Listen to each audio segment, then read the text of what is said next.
ہندوستان سونے کی چڑیا ہے۔ افغانستان کی ناز برداری کب تک؟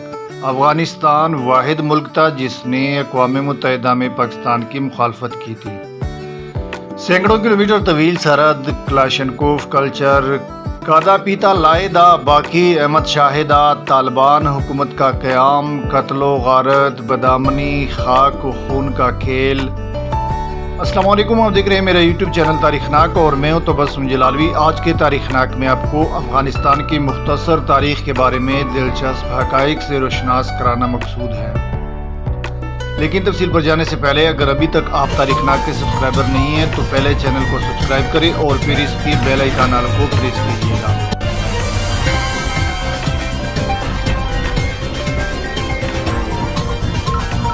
افغانستان پاکستان کا ایک ہمسایہ ملک ہے جس کے ساتھ سینکڑوں کلومیٹر طویل سرحد ہے، لیکن تاریخی طور پر افغان سرحد ہمیشہ سے درد سر رہی ہے۔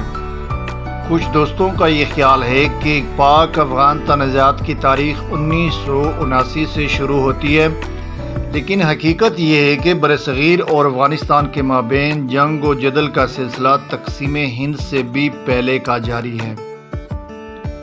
برصغیر کی مغربی سرحد ہمیشہ سے حملہ آوروں کی گزرگاہ رہی ہے۔ تیمور نے جب ہندوستان پر حملہ کیا اس وقت ہندوستان پر تغلق خاندان کی حکومت تھی، لیکن یہاں کم و بیش 1 لاکھ انسان قتل کر دیے گئے اور ہندوستان سے خوراک کا اتنا ذخیرہ لے گئے ہیں جو کئی سال کے لیے انہیں کافی تھا۔ بابر نے ہندوستان پر حملہ کیا تو اس وقت ابراہیم لودھی کی حکومت تھی۔ اس نے یہاں سے واپس جانے کی بجائے یہی رہنے کو ترجیح دی اور کہا کہ ہندوستان جیسی سونے کی چڑیا کو چھوڑ کر وہ کسی بے آب و گیا ملک میں کیوں جائے، اور حقیقت میں ہندوستان مغلوں کے لیے سونے کی چڑیا ہی ثابت ہوئی تھی۔ احمد شاہ ابدالی تو جب بھی برصغیر پر حملہ اور ہوتے تو مورخین کے مطابق وہ ایک ایک روٹی تک چھین کر لے جاتے۔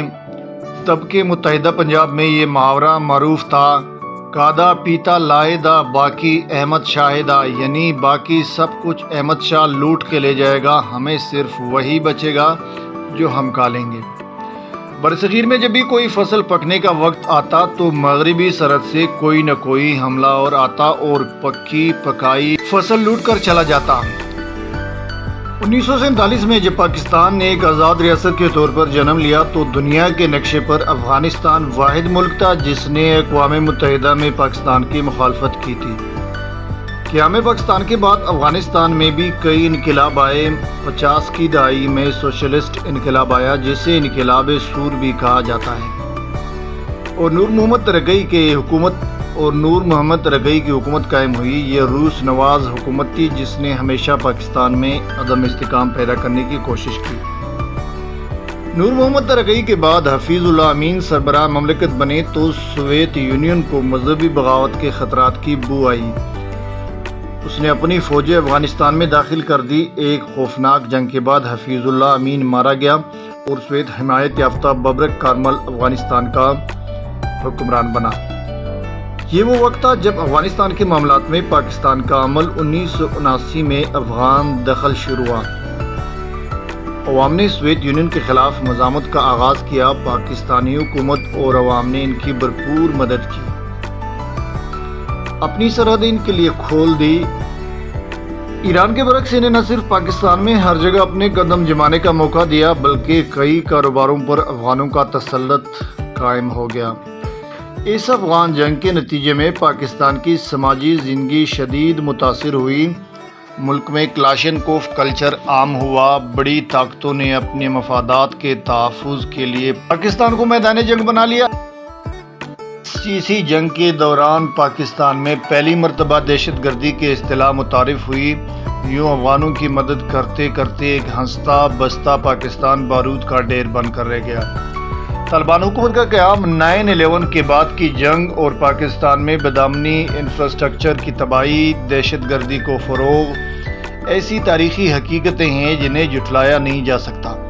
9/11 سے شروع ہونے والی امریکی جنگ کا اختتام کچھ اس طرح سے ہوا کہ امریکہ نے اپنے اہداف حاصل کر لیے اور افغانستان کو بے یار و مددگار چھوڑ کر اپنے ملک چلا گیا بھارت نے وہاں اپنی جڑیں مضبوط کر لی۔ کابل، جلال آباد اور قندھار سمیت متعدد افغان شہروں میں اپنے قونصل خانے قائم کیے، جہاں سے مسلسل پاکستان میں دہشت گردی کو ہوا دینے کا سلسلہ جاری رہا۔ پاکستانی، اب ہمارے بھی سوچنے کا وقت ہے کہ ہم کب تک افغانستان کی ناز برداری کرتے رہیں گے۔ پاکستانی افغانوں کو پناہ دی، ان کے لیے کاروبار کے مواقع پیدا کیے۔ ہر سال 30 لاکھ ٹن گندم غیر سرکاری طریقے سے افغانستان پہنچائی گئی۔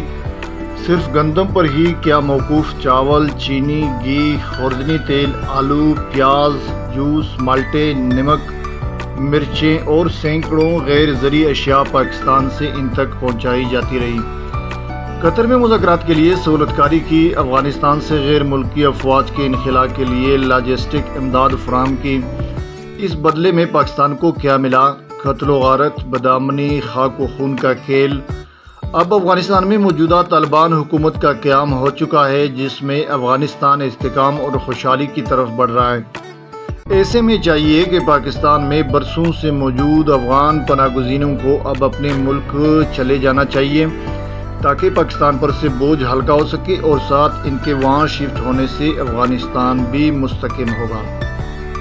یہ تھی افغانستان کی کہانی، جو کہ آپ کے گوش گزار کی گئی۔ آج کے لیے اتنا ہی۔ زندگی رہی تو ایک اور تاریخی ولاگ کے ساتھ دوبارہ بہت جلد حاضر ہوں گے۔